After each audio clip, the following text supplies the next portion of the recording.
Good morning. Another day God has allowed us to get into his word to see how he thinks. This is coming from Leviticus chapter 20. God has not changed.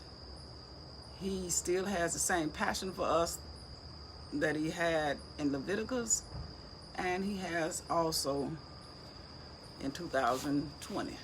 Leviticus 20 and 2020. So we're getting ready to see how God thinks. What matters to God.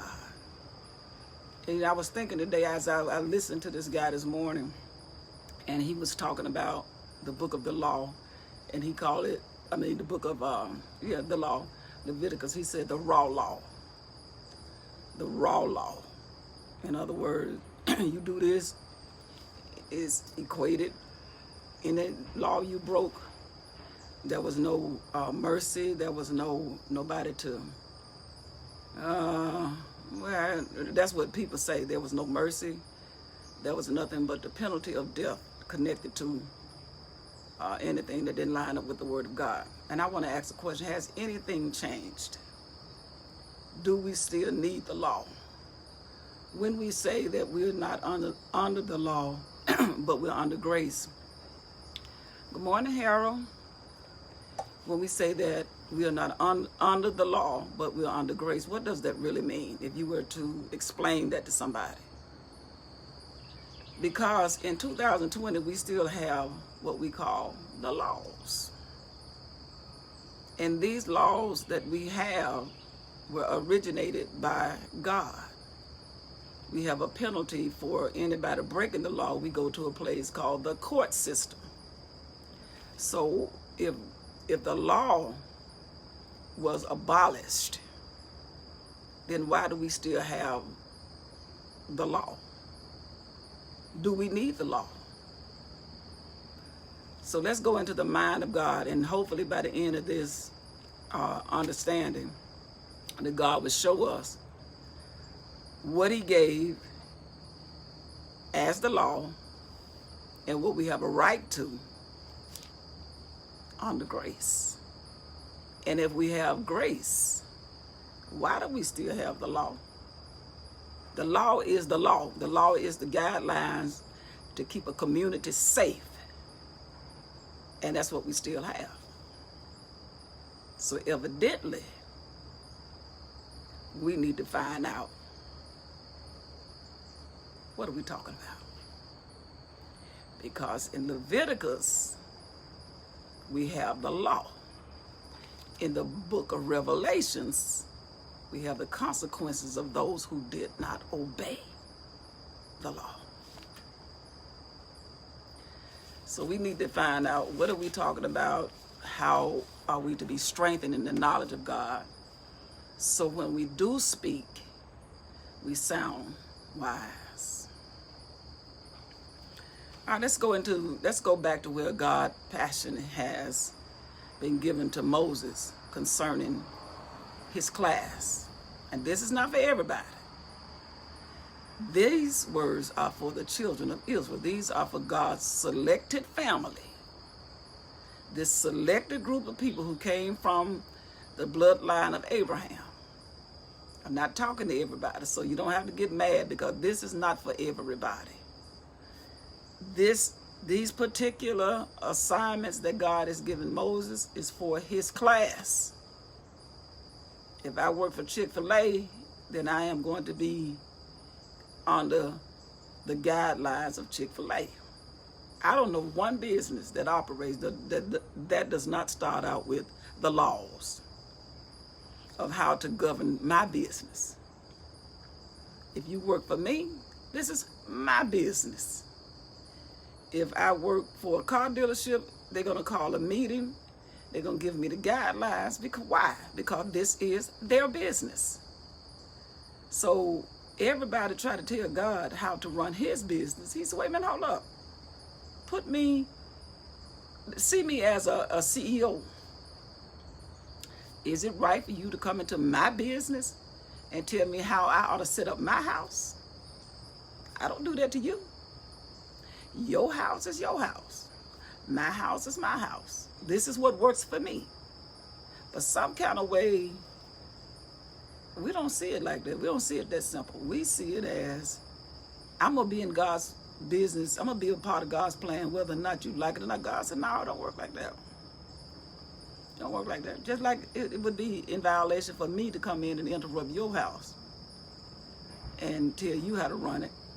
So you just got to listen to how I run mine. Because mine makes sense to me, says the Lord.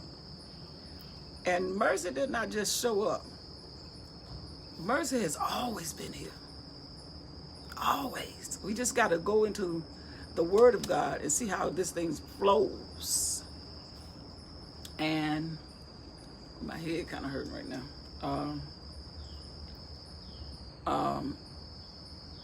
And to see how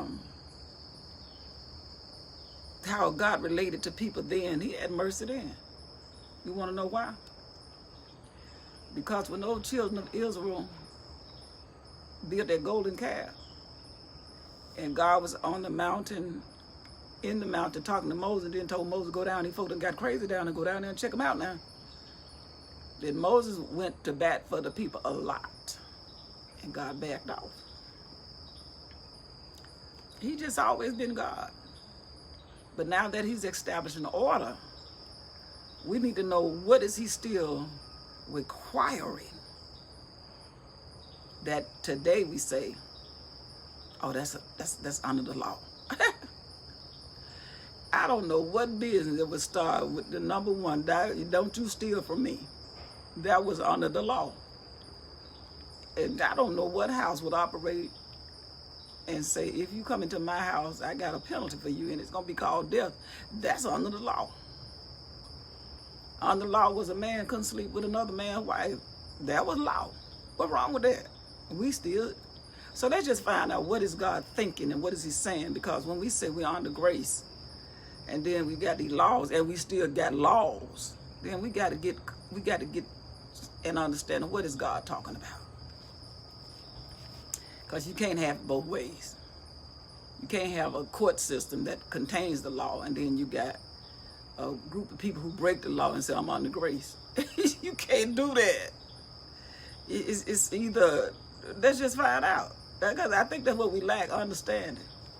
All right, let's go into Leviticus chapter 20. And the Lord will give an answer, because he is not confusing. Not at all. And the Lord spake unto Moses, saying, Father, I trust that you would give me again the simplicity of your word as I share with anybody who's listening how simple you are. And I come to you as a child. I don't come in wearing a badge. I don't come in wearing a title. I don't feel like I already know it. I come empty. I come as a little kid trying to find out, what are you saying? Because I live by this book. And the Lord spake unto Moses, saying, again, thou shalt say to the children of Israel. I'm talking to Abraham's children. I'm talking to Jacob's children, whose name was Israel. I'm talking to these people. So you I'm talking to them. You did my house now. I'm talking to my people. But let's just get it. So that's who we're going to find out. First of all, who is God talking to? He's not talking to everybody. He's talking to the children of Israel. Yeah. Make it easy. Because you're not a part of who he's talking to. He's not talking to you. Again, thou shalt say to the children of Israel, whosoever he be of the children of Israel, whoever is connected to the children of Israel, or of the stranger that sojourn in Israel. In other words, you got some people that's hanging out with you, that's been walking with you. You're not necessarily got the genetics or the bloodline, but you like hanging out, because some of the folk came from Egypt with the children of Israel because they liked the protection of God. Or, he said, I'm talking to the children of Israel, or of the strangers that sojourn in Israel, that gives any of his seed unto Molech. He said, I'm coming in straight. Moses I'm repeating myself. How do you know I'm repeating myself? Because I said, I'm saying to you again. He said, God is like, I ain't wasting no time. Let's go with this Moses. If anybody give his seed unto Molech, he shall surely be put to death. Now, let's just find out what's this killing all about, God? You're going to surely be put to death. He said, if you give your seed unto Molech, he shall surely be put to death. The people of the land shall stone him with stones. God is saying right here. Let's talk about what Molech is. And this is what we have to stop and do. We can't skip these words. Who are these people, Molech? Molech was a man-made, I want to say an idol, but I want to make it a man-made, if I say gadget, then you're going to think it's something small. So this thing that looked like it's sat, and his hand would sit out like it's extended. And he was made like of something that could handle fire. And when I read that it has 7 compartments, and it has stolen the offerings that God said present to him, like the flour and the ram and the lamb. I mean, the ram and the goat. It had different sections of it. And what the people would do, they would bring a child, and they would set that thing on fire. And when that thing blazed red, it even bothers me to even think about it. And when that thing got really, you know how you take a pit and you just let the fire get really, really hot. Just imagine, this is what people are doing. This almost make me want to cry. They would take a child, and let's say the father brought the child in exchange for something that he wanted, or he'll go prostituting or whoring after this thing. In other words, I'll explain it in a minute. And you take the child, and you lay that child in that hot hand of this thing that looks like a animal but made out of material that holds fire, or an oven. And you place that child in the hand of that thing. And while you place it, that child begins to cry and scream. Just imagine, just take your brain and just let it see what God is saying. And you think that does not deserve death? And the father giving his child in exchange for some type of material or something that make his life seem to appease his life. And you let that baby burn on that thing like that. And when that baby started crying, the drums of the priest began to beat so loud so you can disconnect the sound of the child from the hearing of the father, so there won't be any emotions tied together. What you think? What do you think? And this was a practice. Is God unreasonable to say that you took a baby and you put him on a grill that's so hot that when he cried out, "Mama, Daddy," and the only thing that could keep you appeased is that the drums get so loud until you can't hear the sound of your child crying out for you? Is God saying, I'm unreasonable? And you just did that to somebody that it doesn't make sense?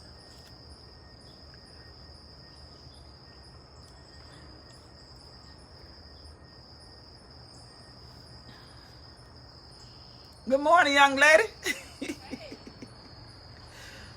Hold on, y'all, 1 minute. I'm good. You know what? I'm just getting into to 20. So hold on for a minute. My son, we walked. I don't want to break your walk because I know how important it is. Yeah, go ahead. Okay. All right. I know you're gonna be back in about 5 minutes. Okay. Again, thou shalt say to the children of Israel, whosoever he of the children of Israel of the stranger that sojourn. Okay, anybody that's connected, I didn't mean to go back over there. But just think about, what law do you think grace, when we say grace is under that, then why do we still have laws if we find out somebody did that? So we got to understand, what are we talking about? Which there is grace. Don't get me wrong, we're going to get there. And he said, if you do that child like that, I'm going to have them stone you to death. There would be no compassion. There would be nobody to say that you had a right to take that child and put that child on something that hot because of your own selfish agendas. We don't do it like that today. But God's heart still bleeds that every year 600, almost 700,000 children in the United States, not counting everywhere else, babies are burned. And you think that they don't have a voice. And we made it a law. God said, what's wrong with you? What's wrong? That you can cover up something that you protest because being pregnant is in your way. It's inconvenient. So you take him and you do him the same, but you did it a little bit earlier because you took him from the womb. Oh, as if he had no voice. As if he had no name. And then we say, but we're under grace.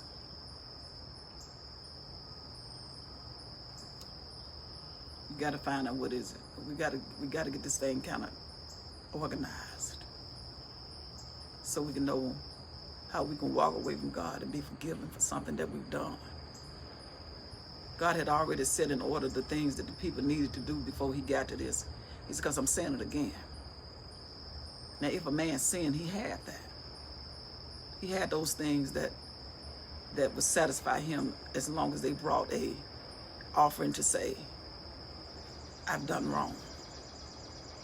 What's the difference in God then and God now? Except that where sin does abound, grace does much more. We got to find out, what are we hooked up to? What is God going to do after you do that? And I would set my face against that man and would cut him off from among his people, because he has given his seed unto Molech to devour my sanctuary and to profane my holy name. He said, I'm married to you, and you went after another god, and you told me that you're committed to me as I am to you. My people don't act like that. You're part of my family. I don't want you acting like that. I don't want you to act like that so much until I'm going to show you that if you do it, this is how much it's going to, I don't want you to do it. I'll kill you. I already got people doing that. I already got people killing babies every day. And if my people do it, I'll kill you. That's how much love I got for you. That's how much I think of you. Don't participate in that. I'm not going to change my mind. I do it because I don't want you acting like that. I destroyed the first world because they wouldn't listen and had no guidelines. So I decided to pull you out and to show you how much you mean to me. And if you take a child and you sit him on that hot hand of that thing that you made, what do you think what do you think I should do? I got it in order so you'll understand I'm not playing. And if the people of the land do any way hide their eyes from the man when he gives of his seed unto Molech, and kill him not. He said, now if you're a witness to somebody who you saw do this, and then you said, no, I ain't gonna kill him. God said, what? You saw this man take this baby, lay him on that hot thing. You heard the cry of the baby. You saw the drums being beat by the priest, and you sat there and you allow it to happen, and you don't say or do what I said do and don't get rid of this guy, then I would set my face against that man and against his family. I'm not just going to get him. I'm going to get you. And I'm going to get you and your family. And we'll cut him off. And all their goals are whoring after him to commit whoredom with Molech from among their people. God, so I'm trying to stop this thing before it gets started. With my people, my company, my family. He said, not only am I going to visit your sins, I'm going to visit you, your children, and you just an eyewitness.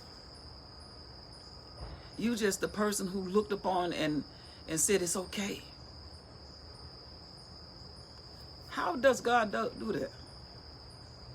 Let's say that a man get arrested. Don't you know that's going to affect your family? Even today, if you are a father and you have a child, don't you know the stigma that would be attached to that child because of the sin that you did?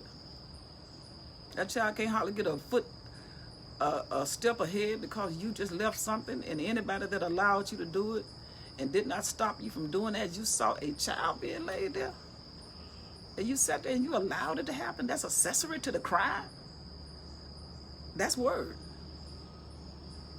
So we got to balance. What are we doing? If you see that today, what would you do? If you saw me do something to commit a child, we talking about children right now. You saw me do something to a child and you sit back and you allow me to do it and you just continue to do it. What do you, what?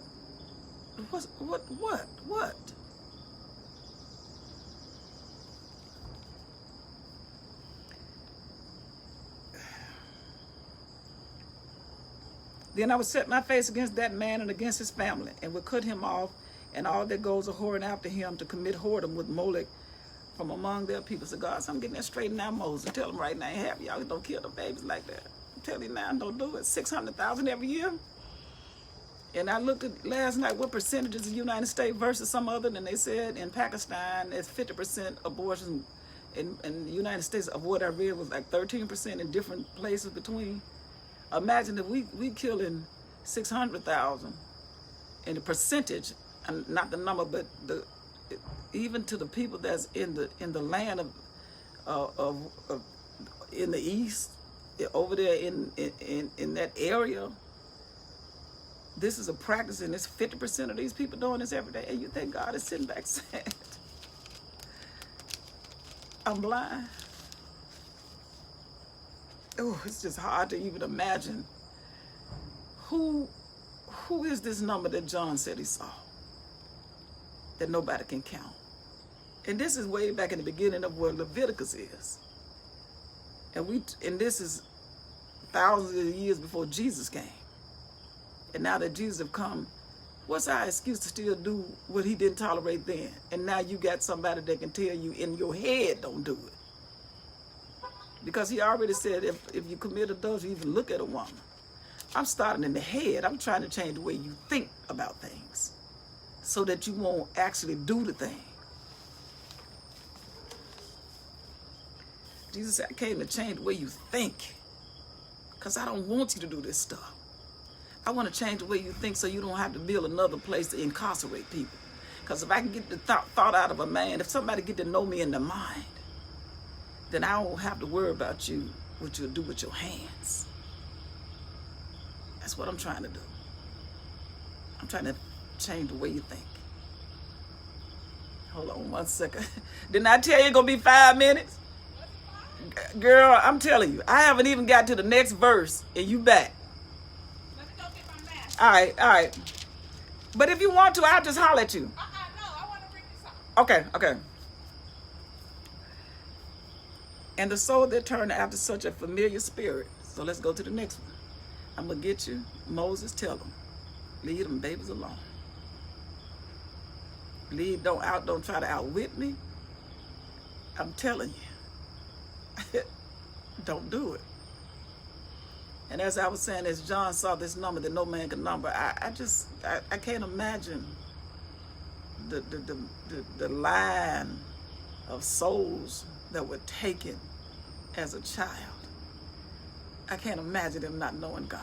I can't imagine that number. And these are the numbers that you know, the health department says, or the people that collect the number of lives being aborted. These are the one that count. But God sees the one that you didn't count. And this is not to make you feel bad. This is just to understand. Do you understand God? Do we understand that God does not, he's not mad. He just don't want us to be a part of something that would do something so, I don't even know how to put it. If I said cruel, that's a light word. Next. And the soul that turns after such as have familiar spirits and after wizards to go a-whoring after them, I would even set my face against that soul and would cut him off from among the people. He said, now I'm still talking to the people that's a part of my family, the part of my plan, the part of my company. Don't go after folk trying to get a word of life and how to operate in life from people that don't know, that's dead. You got some people who practice this stuff so much until they can make things happen. They can they can go into something and pull up something out of the ground. And he said, don't do that. I don't care how real you think it is. He said, don't, my company, people that's in my family, if you're gonna be a part of my plan, you can't do that. And then he said, I would cut you off. You can't work for me like that. You can't be a part of my plan, going after somebody else who coming back into my plan and interrupt my flow because you decide to go get something, call up something dead and mix it into what I said and think I won't have a problem with that. He said, let's just go to your house. Do you want somebody else coming into your house, running things in your house? Do you want to have your company and somebody else interrupting you, bringing ideas of how to run your company by somebody else's plan? He said, what's up with me? What's wrong with me having the same thing? I don't want you coming into my plan, going to something dead, bringing it to something live. It's not going to mix. I don't work like that. I honor you. You just got to honor me if you're going to be a part of my plan. And he said, sanctify yourself. Get yourself clean. Therefore, and be holy. In other words, do what I said. Separate yourself. What am I asking you to separate yourself from? I'm trying to tell you, separate yourself from killing people. Separate yourself from going after something that's no good. What's wrong with that? Therefore you be holy, for I am the Lord your God, and you shall keep my statutes and do them. I am the Lord which sanctify you. Keep the things that I'm steady at. Keep those things that does not move about me. And you shall keep my statutes and do them. I am the Lord which sanctify you. For everyone that curse his father or his mother shall be surely put to death.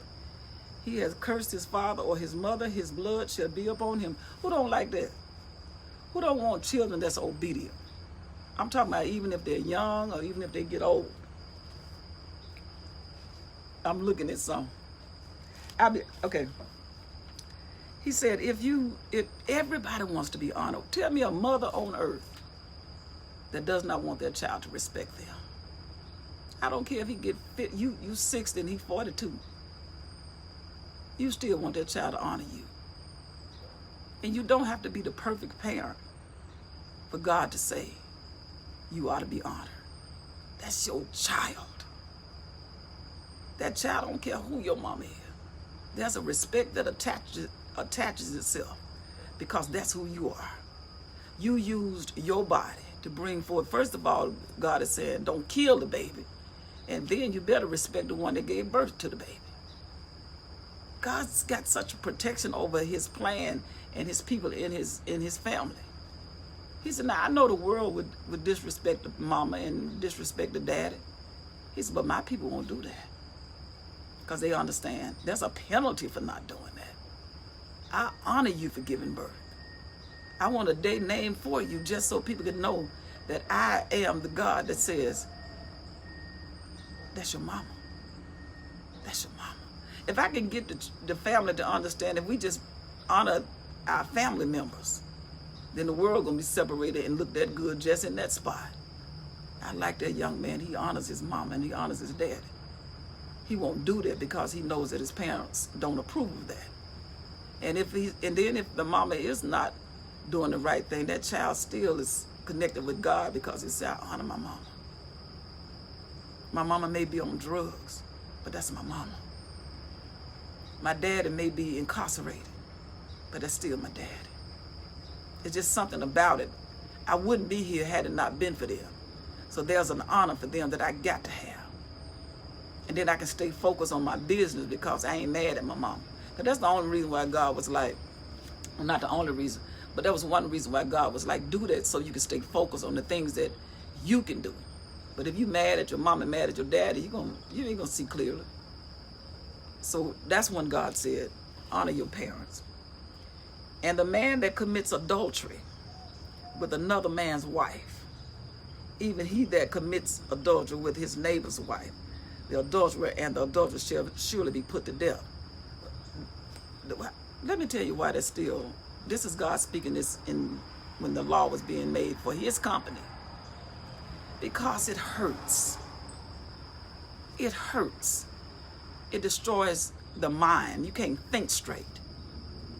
That I'm sitting up here and my neighbor is sleeping. When I say my neighbor, I'm talking about anybody that's not in my house. You can be my neighbor in another country or in another state, or you can be right beside me. I'm not comfortable with you sleeping with the man that I'm sleeping with. That's my husband. This is what I'm saying. The laws then, they still hurt now. So God is saying, don't do it because I know what it's going to do to you. And when I tell you to start your business, you can't focus on what you're doing because you're bound by so many things going on at home.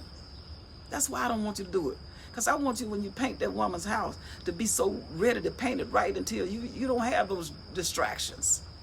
Because just as sure as there's a problem at home, it's going to be a problem with the paint. You're not going to be focused.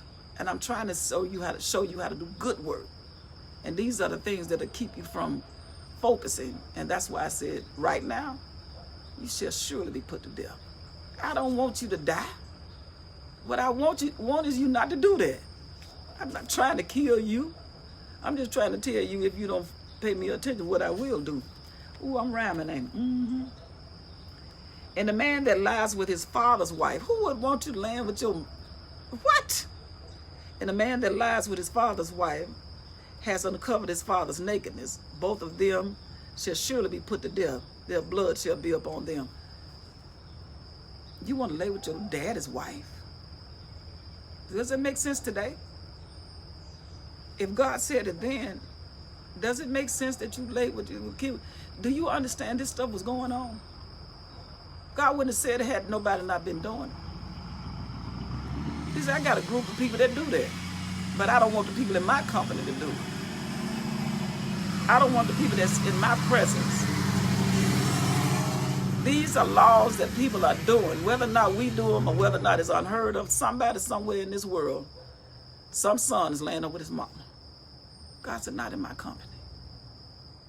Not in my family. And if a man lie with his daughter-in-law, both of them shall surely be put to death. They have brought confusion. Wait a minute, hold up, girl. You sleep with your father-in-law? Why would God say such a thing? Because we are capable of doing such a thing and do it. Been doing it since the beginning of time. He said, what if that's the case, you are distinguished people. You can't be laying with your daughter-in-law. So to stop this thing will put you to death. They have wrought confusion, their blood shall be upon them. He said, that's your choice. I'm not telling you not to do these things so I can kill you. I'm just telling you, if you do it, that's your choice. If I tell you don't do it and you do it, and knowing that I said don't do it, am I wrong? Because I told you the penalty of laying up with your father-in-law? Am I wrong? Because I said I don't run my company like that? This is my company. I'm not saying that you can't do it. You just can't do it in my company. You can't do it with my logo on your name. And if a man take a wife and her mother, it is wickedness. You're gonna sleep with it. You're gonna take a wife and sleep with her mama too? This is just not Hollywood putting his own some of these movies. This stuff really happening. And if a man take a wife and her mother, it is wickedness. He said that's wicked. You want to know why it's wicked? Because you ain't gonna tell nobody you did it. They should both be burnt with fire, both he and they, that there be no wickedness among you, not in my company. I'm only telling you what I saw you do, and I'm gonna tell you if you're gonna follow me, you can't do it. You're not coming in to run my house. I'm running my own house. I'm telling you this is how I run things. In my company, you can't do that. And if a man lie with a beast, he shall surely be put to death. God said, I'm just telling you, you can't be walking around here talking about this my dog, you sleeping with it too. This my lamb and I'm sleeping with it too. I don't know what it is. Whatever you sleeping with, God said, if it's not your wife or your husband, you shall slay the beast. What did he say? Shall surely be put to death. The person that does it shall surely be put to death, and you shall slay the beast too. That dog ain't gonna be no more good. I'm just saying, this is what God said. I'm telling you your options. Don't do it because it's being done, but I don't want my people doing it. I got to have some people set aside. You can't go to you can't go to if I got a fried chicken thing, you can't come in trying to tell me how to fry my chicken off of somebody else's recipe. This the way I fry my chicken. So if you got a way you want to do it, you just can't do it in my house. I'm not trying to change everybody. I'm just trying to tell the people that allow me to be God how I want you to act.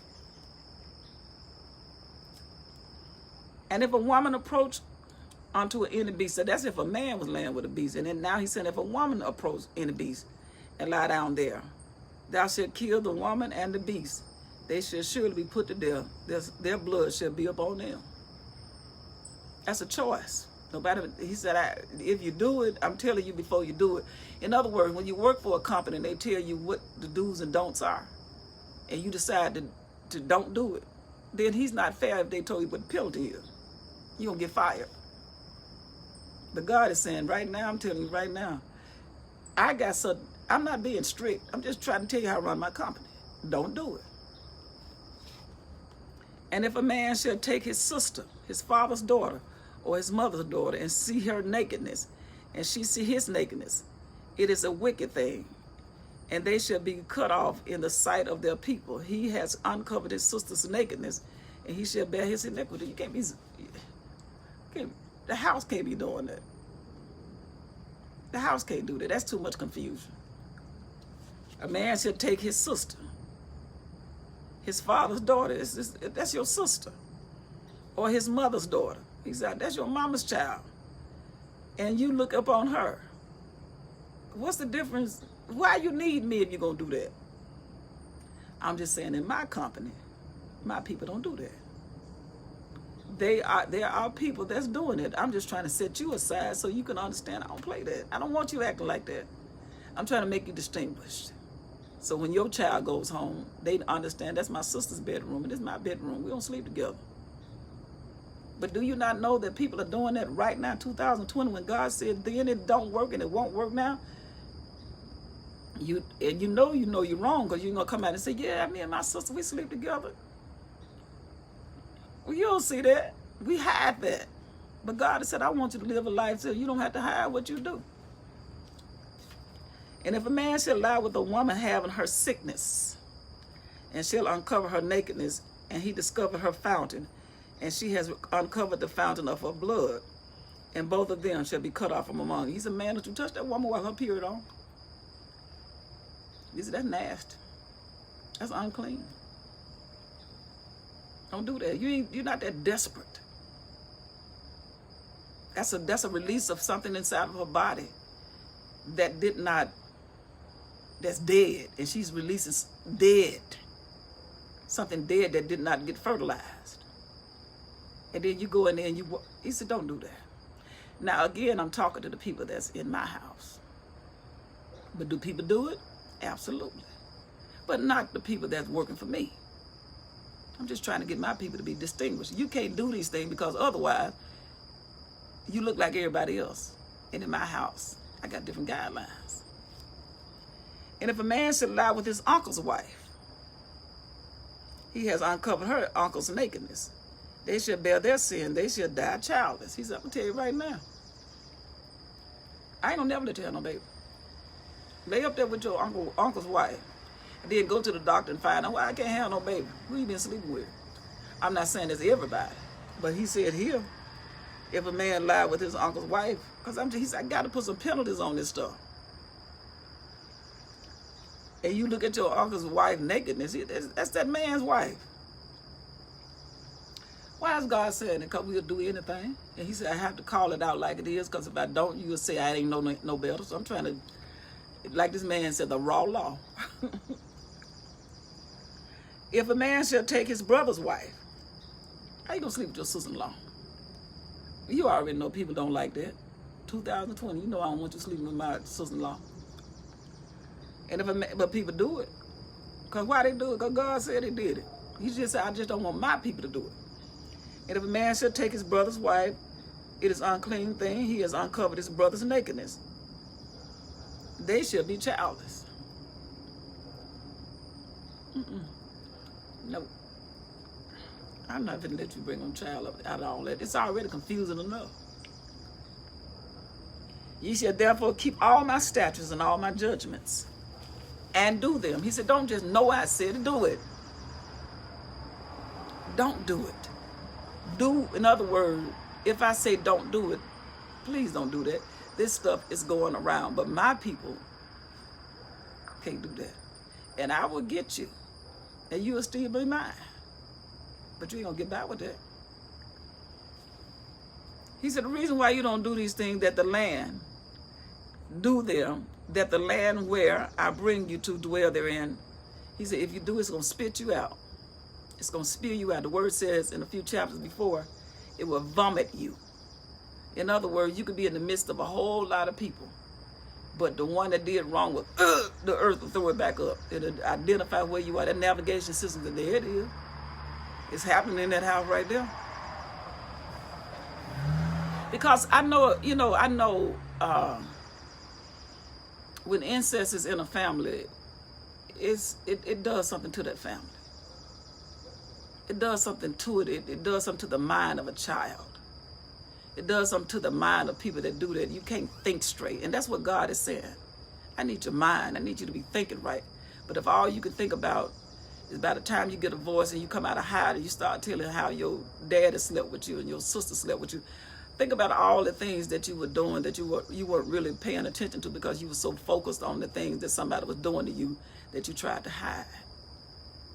And you can't stay focused like that.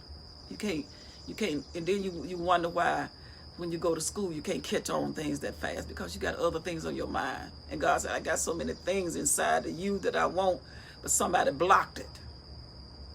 And I got to put a penalty on it. Because I got to have somebody I can use in this earth. Because if I don't have anybody that's not doing this in this earth means nothing to me. It means nothing to you. That's why I need somebody to represent what I'm saying so I can get the best out of this earth. And I got somebody listening to me. And ye shall not walk in the manner of the nations, which I cast out before you. For they committed all these things, and therefore I abhor them. God said, I'm telling you, I'm only calling out the things that people are doing. And I don't want you to walk like that, because I hate that. I hate it. I abhor it. But I have said unto you, you shall inherit that land. I'm taking you to a new land, and I'm going to take it away from the people that won't do right, and I'm going to give it to you that's going to do right, because I want you to make it look good. But I have said unto you, you shall inherit the land, and I will give it to you to possess it. A land flowing with milk and honey. It's going to have a lot of cows. It's going to have a lot of plants. Why? Because honey going to be with the bees. If you say it's going to have milk, that means that if cows are grazing milk, oh my God, that means you can make all kind of company, ice cream company. Think of the things that milk does. Soap companies, goat milk that take a bath in some goat oil. It's so many. You go into a rich land.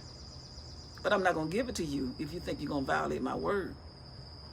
Because these folk are already doing. That's why I'm driving them out. And guess who these folk are? Your kin people. The Canaanites. The people that I told Jephthah, Ham, and Shem, and Ham's grandson named Cain. Canaan. He never did allow the word of God to penetrate him. After he looked at his daddy, after his daddy looked at his daddy's nakedness, and then he had a son, now this mess done ran through. I'm finna drive your kinfolk out and get a land to you. But don't you go and act like them, because I'll drive you out too. But I have said unto you, you shall inherit the land, and I will give it unto you to possess it, a land that flows, plenty cows. You go to Texas, just right here in the United States, go to Texas. Plenty cow, rich people, and honey. Who don't like honey? We like honey so much until we call our spouse, honey. I am the Lord your God, which have separated you from other people. That's the only reason why I'm trying to get you to act like this, because I want you to be different. I want you to act like me. You should therefore put a difference between clean beasts and unclean, and between unclean fowls and clean birds and unclean birds. And you shall not make your souls abominable by beasts. In other words, leave the beast alone, or by fowl, or by any manner of living thing that creeps on the ground, which I have separated for you as unclean. I already told you what's clean. Read you in chapter 20. I already told you things that were clean and unclean, without taking what I want. And ye shall be holy unto me, for I am the Lord, am holy, and has separated you or severed you from other people, that you should be mine. I want you to be mine. I want you to be distinguished. A man, also a woman that has a familiar spirit. Now, if you got your company and you got people coming in to you, and you telling them something that don't line up with the word, or you tell them, I'm going to tell you what's going to happen to your future, and you get these people hooked onto this stuff, and you make your occupation driving people away from my word, whether you a preacher, whether you are a soothsayer, sorcerer, a witch, whatever you are that takes people's mind off my word, this is what I'm going to do. A man also, a woman that has a familiar spirit, or that is a wizard, shall surely be put to death. They shall stone him with stones. Their blood shall be upon them. That's the last verse. I think I might have skipped one verse.